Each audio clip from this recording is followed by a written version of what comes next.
it over to Hannah and our peer advisors to go through some of their tips and habits that worked well when they were studying abroad. Yeah, I can take over from here.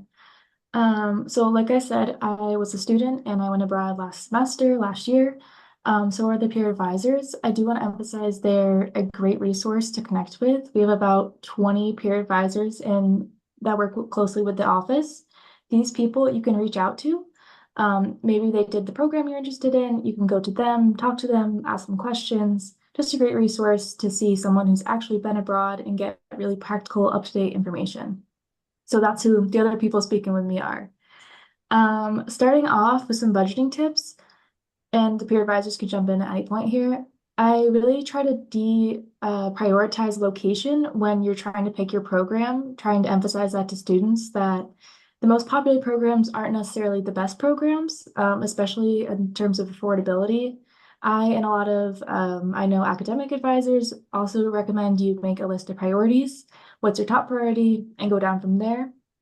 If budgeting is really important for you, really make that a priority and check out some of the cheaper programs, as Rachel mentioned earlier. They're amazing programs, and anywhere you go abroad, you're going to have an insane experience. So try to be open-minded when you're going into selecting your program, and trying to think of new places and don't get so focused on one. So moving on, like we said, before picking this location, double check the budget sheet. For myself personally, that's how I was able to determine how much I needed in loans. So because you don't get your aid applied to you as before, I was going into my loan saying, okay, I need the full amount here. And then I was going to get reimbursed later. But I really had no idea how much I needed. And I was doing this in early summer because I was going abroad in the fall. I went to my non-billable subtotals. I added everything up, and that was the number I presented to the loan officers. That was actually pretty close. I actually have money left over, so really great.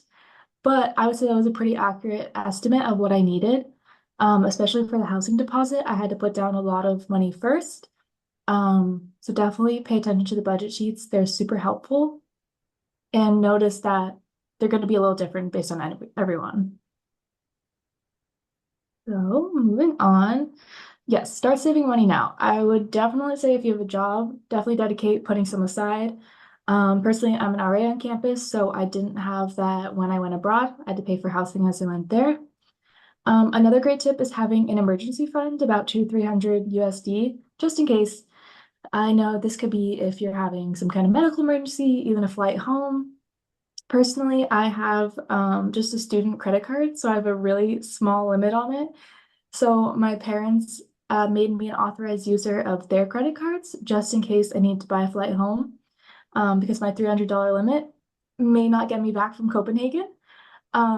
So talk to your parents about this. I think it's a really great way to just have that safe insurance just to going abroad. So yeah, I had my parents' credit cards that I was authorized user on. That took about a month, I will say. So definitely try to start this all early. I was able to get my own credit card, which is just the Capital One student one. And then I also went with another credit card I opened up, which was the Charles Schwab, which the Charles Schwab one didn't have any international fees. So definitely check out your credit card fees before you go. Like I was saying here, talk to your bank about how much it's going to cost to transfer money, especially for housing. I know we had to do a direct deposit into my housing's bank. That was quite expensive, and I had to have my mom do it. I had to have her do this every month, so it was a lot to coordinate, but definitely have a plan going into it. Check out the international transaction fees. This is going to be at ATMs. This is going to be on your credit cards.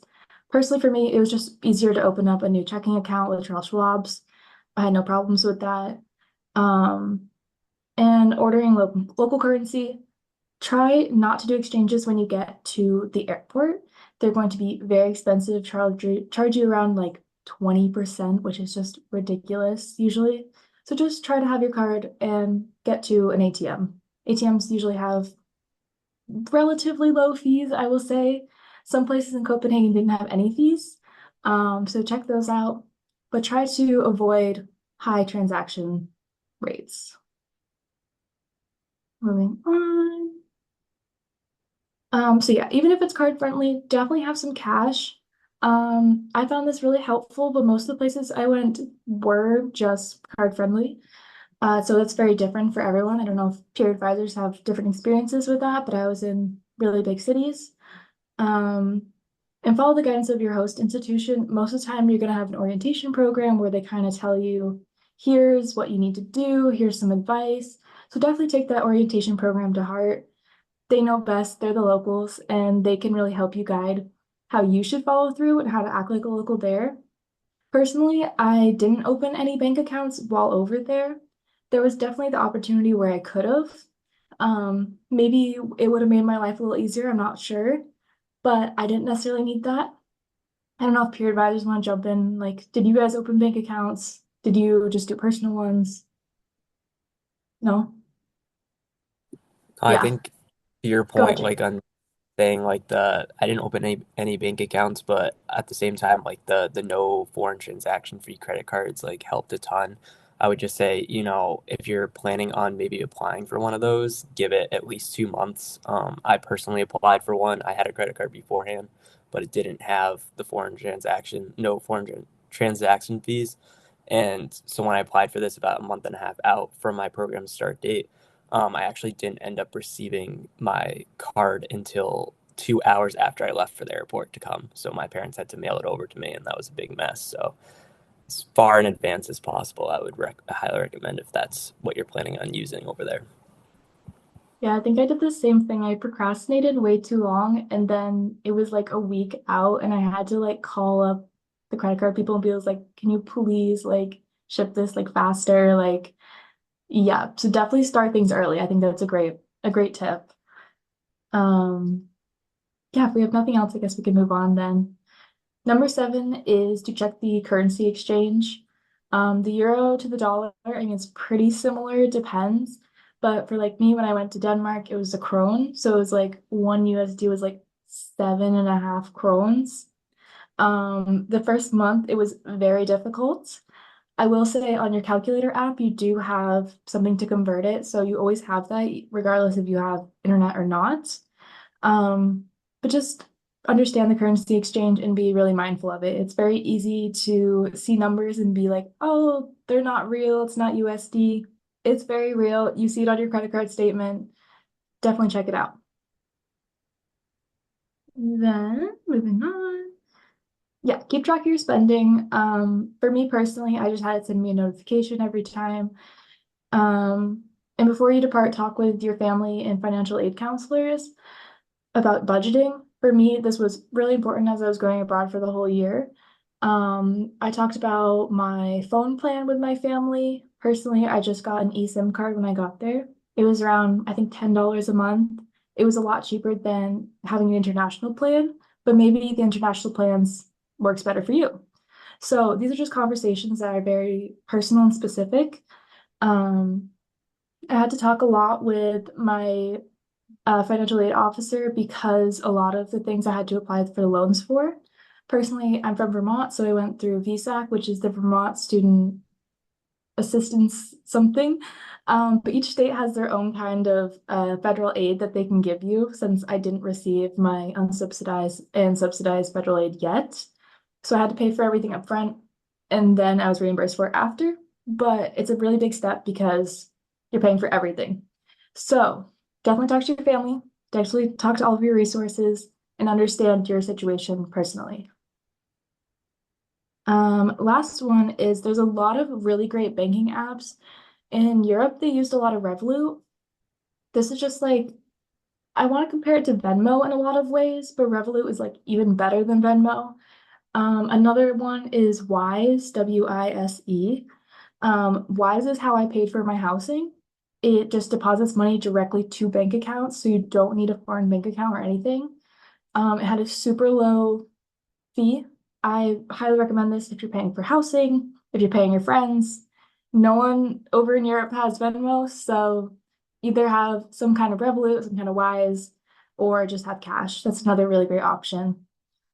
But let's see if there's anything else on it. Yeah, low fees, having a card.